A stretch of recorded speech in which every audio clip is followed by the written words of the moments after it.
రే సంజయ్ ఏంట్రా ఇంతకీ అంజు వచ్చే టైం అయింది, కేక్ రెడీ అయిపోయిందా? Yeah ready. రే నీ పని బాగుందిరా, నువ్వు ఉన్న చోటుకి అందరూ అమ్మాయిలు వస్తున్నారు. మొన్న మ్యాటర్ జరిగినప్పటి నుంచి మంజు మోహన్ చూడాలంటే భయం వేస్తుందిరా. రే ఫూల్, ఇలాంటి పిచ్చి పనులకి అమ్మాయిలు పడరా. డైరెక్ట్గా ఫోన్ చేసి మాట్లాడు, పని అవుతుంది. అది కరెక్ట్ రా. ఫోన్ చేయి, తీసుకో, ఫోన్ ఎత్తు, ఫోన్ ఎత్తు, నెంబర్ డైల్ చేయి, డైల్ నేను చూసుకుంటా. హలో అంకుల్ రా. అంకుల్ ఇక్కడే.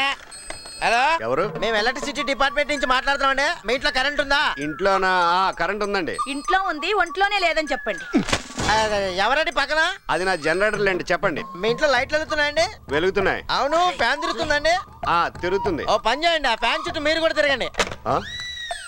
అది పుల్లి అంటే. ఇప్పుడు ఫోన్ చేయి, నీకు ఎవరు కావాలో వాళ్ళు దొరుకుతారు. చెయ్యి. ఫోన్ రింగ్ అవుతుంది, ఫోన్ ఎత్తొచ్చుగా. నీకు వినపడుతుందిగా, నువ్వు ఎత్తొచ్చుగా.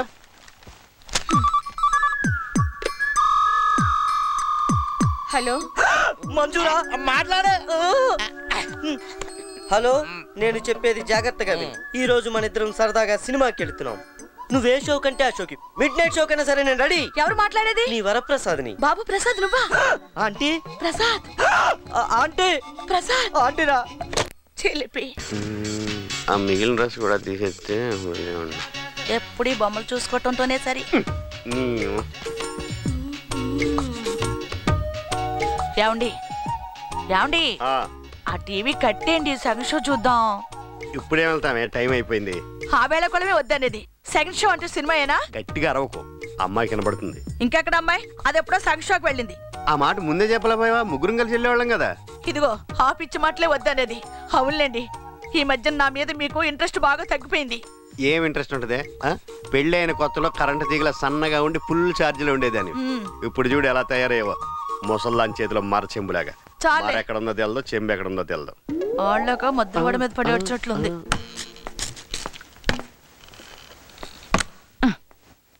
మార్కెట్కి వెళ్ళిన వాళ్ళు లింగులు ఇటుమంటూ ఈ 2 పొట్లకాయలు తేకపోతే ఏమైనా మంచి కూరగాయలు పట్టరావచ్చుగా. రేపు వెళ్ళినప్పుడు అలాగే తెస్తాను గానీ ముందు లోపల పట్టుకెళ్ళి ముక్కలు కోయి. వీటిని పొడుగు ముక్కలు కోయమంటారా, పొట్టి ముక్కలు కోయమంటారా? పొడుగు ముక్కలు పొట్టు ముక్కలు కదా, దోసకాయ మొహందానా. పెద్ద ముక్కలు చిన్న ముక్కలు అంటారు. సర్లే అలాగే అంటాను కానీ వీటిని చూస్తే మీకు ఏమనిపిస్తోంది? ఏమనిపిస్తుంది? పెద్దదేమో ఇలాగుందని, చిన్నదేమో అలాగుందని అనాలని నీ ఉద్దేశం. నాకు తెలియదేంటి? కాదండి, కనీసం నా మొగుడి పొట్లకాయ అంత పొడుగ్గా కూడా లేడని బాధగా ఉందండి. ఇది పొట్లకాయ కదా, దీనికన్నా పొడుగ్గాలేనా? లోపలికి వెళ్ళి జ్యూస్ చేసి తీసురా. జ్యూసా? ఎవరికి? మన ప్రసాద్కి. మీకు తెలుసు కదా పొట్లకాయ తింటే చిన్నప్పటి నుంచి వాడికి గ్యాస్ ప్రాబ్లం అని. మళ్ళీ పొట్లకాయ జ్యూస్ ఏంటి? మన ఏదో పుస్తకంలో చదివానే, పొట్లకాయ జ్యూస్ తాగితే మనుషులు పొడుగవుతారట. నువ్వు ముందు లోపలికి వెళ్ళి జ్యూస్ చేసి తీసురా.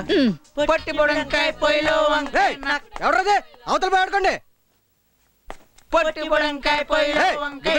చెప్పేది మీకు కదా, ఆ పాటలు పాడకూడదు ఇక్కడ. అవతల పోండి.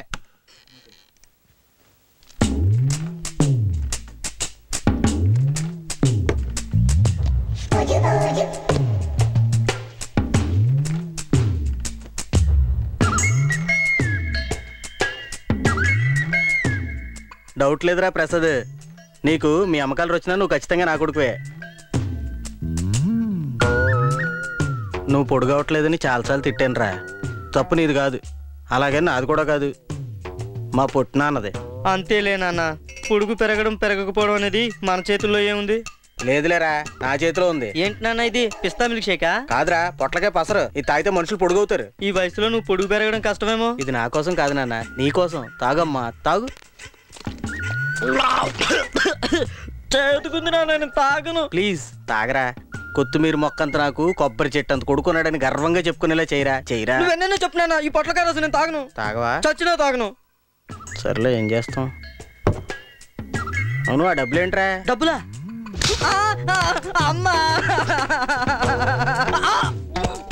తాగరా, తాగు నాన్న. నాకు అన్నావు కాదు, తాగరా. రే పొట్లకాయలా పొడుగ్గా అవుతారా, తాగరా.